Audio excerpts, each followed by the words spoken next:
इंसानों की मदद कर रहा है। लगता है इसकी मेंटेलिटी भी जामासु की तरह है। दरअसल ये दोनों डीमन रिल्म से हैं और ये डीमन रिल्म का सुप्रीम। उनका रिएक्शन भी वही था जो हम सब फैंस का था। वो हर छोटी छोटी चीज को देख के चौंक जा रहे थे क्योंकि उन्हें लगता था कि डाबूरा ही सबसे ज्यादा पावरफुल है। पर सबसे बड़ा झटका उन्हें तब लगता है जब उन्हें पता चलता है कि डीमन किंग डाबूरा अब नहीं रहा। उनके पास 7 ड्रैगन बॉल्स है और वो 3 विश पूरी करता है। बल्कि डीमन यूनिवर्स में 3 ड्रैगन बॉल्स हैं जो कि बहुत ही ज्यादा बड़े हैं और हर ड्रैगन बॉल की रक्षा एक तामागामी कर रहा है और यही रीजन है कि कोई उसका यूज नहीं कर पाता। पर देखा जाए तो गोमा खुश था क्योंकि उसके दोनों ही बड़े दुश्मन बाबीडी और माजिन बू दोनों ही मारे जा चुके थे। तो अब कोई नहीं था जो उसके रास्ते के बीच में आए और रिसर्च के लिए। पर मैं ऐसा नहीं करूंगा। और तभी उसे मैनिपुलेट करने के लिए वो उसके दिमाग में एक बात डाल देती है कि तब तुम्हें कौन बचाएगा जब वो तुम्हारे यूनिवर्स में कब्जा करने आएंगे, तब तुम्हें मेरी ही जरूरत पड़ेगी। देकासु उसे समझाने की कोशिश करता है कि वो बस ब्लफ कर रही है क्योंकि हो ही नहीं सकता कि मोर्टल्स डीमन यूनिवर्स में आ जाएं और अगर वो आ भी गए तो वो उन्हें हरा नहीं सकते। देकासु बोलता है क्या वो तीसरी विश मांग सकता है और वो एग्री कर लेता है क्योंकि उसे बस 2 ही विश मांगनी थी। तब वो बोलता है कि अब हमें नेवा के पास जाना चाहिए। चाहे वो उसे पसंद नहीं करता पर उसे ड्रैगन बॉल के बारे में बहुत ज्यादा नॉलेज है और वो दोनों वहाँ से चले जाते हैं और हमें दिखाया जाता है कि कोई छुप के उसकी बातें सुन रहा होता है। तब जाते हैं ये ओल्ड नमेकिन नेवा के पास। बाद में वो उसे वहाँ से लेके चले जाते हैं और एक बड़ी सी मैजिक उन्हें रोक लेती है। वो पूछती है कि उन्हें किधर जाना है। दरअसल अगर हमें यूनिवर्स के बीच में ट्रैवल करना होता है तो हमें इससे गुजरना ही होता है। वो मछली उनसे पूछती है कि उन्हें कौन से यूनिवर्स में जाना है और यूनिवर्स की कौन सी एग्जैक्ट जगह पे। तब वो बताते हैं कि यूनिवर्स 7 और अर्थ। तब मछली रिप्लाई करती है कि अर्थ कुछ ज्यादा ही पॉपुलर और हमारे चैनल का भी। क्रिलिन ट्रंक्स को देख के बोलता है कि मुझे यकीन नहीं हो रहा कि तुम 9 साल के हो गए क्योंकि तुम्हारी हाइट देख के ये लगता ही नहीं है। और ट्रंक्स उसे सैवेज रिप्लाई देके बोलता है कि तुम तो हाइट की बात ना ही करो। फिर गोकू बताता है कि सेन की ग्रोथ 15 साल के बाद से शुरू होती है। पर वो वेजिटा का मजाक उड़ाते हुए बोलता है कि पर वेजिटा की हाइट तो छोटी ही रह गई। और ये सुन के वेजिटा बिल्कुल खुश नहीं था। तब गोकू नोटिस करता है कि सुप्रीम काय भी वहीं पर है और वो हैरान होकर पूछता है कि आप दोनों अलग कैसे हुए क्योंकि जहाँ तक मुझे याद है कि आप दोनों ने तो फ्यूजन कर लिया था। फिर सुप्रीम काय बताते हैं सेम उसी ट्रिक से जिससे तुम और वेजिटा अलग हुए थे और वो डिटेल में एक्सप्लेन करते हैं कि उन्होंने माजिन बू से रिक्वेस्ट करी कि वो उन्हें अब्सॉर्ब कर ले क्योंकि उन्हें पता था कि उसके पेट के अंदर जाके इन दोनों का फ्यूजन अलग हो जाएगा।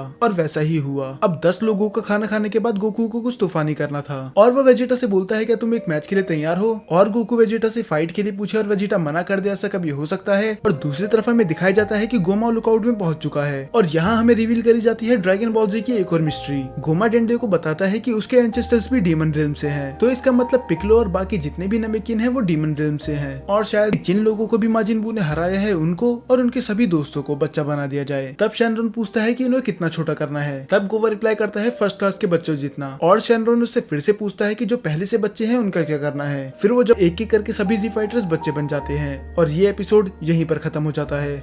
अब कई लोग सोच रहे होंगे कि इसमें लॉर्ड बीरस और वीस कहाँ हैं। तो दरअसल ये बैटल ऑफ गॉड से पहले की कहानी है। तो हमें इसमें कोई भी वो कैरेक्टर देखने के लिए नहीं मिलेगा जो ड्रैगन बॉल सुपर में इंट्रोड्यूस हुआ है। और इस एपिसोड में एक मिस्टेक भी है। हम सभी जानते हैं कि ड्रैगन बॉल सुपर में हमें बताया गया था कि सुप्रीम काय ने फ्यूजन अलग पुरुंगा की मदद से करा था, पर इसमें हमें बताया गया है कि उसने माजिन बू की मदद ली थी। तो इनने यहाँ पर कहानी थोड़ी सी चेंज कर दी। और जो लोग इसकी हिंदी डब का वेट कर रहे हैं उनके लिए अच्छी खबर नहीं है क्योंकि इसका इंग्लिश डब्ड ही 18 तारीख को आएगा और हिंदी डब का तो कोई दूर दूर तक नामो निशान ही नहीं है। पर आपको इसकी हिंदी एक्सप्लेनेशन हर वीक मिल जाएगी और शायद इसका अगला एपिसोड हमें नेक्स्ट वीक देखने के लिए मिल जाएगा। जब तक आप चैनल्स की बाकी वीडियोस देख सकते हैं अगर आप चाहें तो। मुझे उससे पूछता है कि उसने उसे धोखा क्यों दिया और वो अपने डिफेंस में बोलती है कि वो तो उसे बस क्वेश्चन नंबर बता रही थी, जो कि कूजे के साथ हम सभी जानते हैं कि ये सच नहीं है। बाद में आलिया उसे रशियन में कुछ बोलती है। कूजे थोड़ा कंफ्यूज था और वो उससे फिर से पूछता है कि उसने क्या बोला। फिर वो बताती है कुछ नहीं, वो बस रशियन में उसे बेवकूफ बोल रही है। पर सच तो ये था वो उसे क्यूट बोल रही होती है।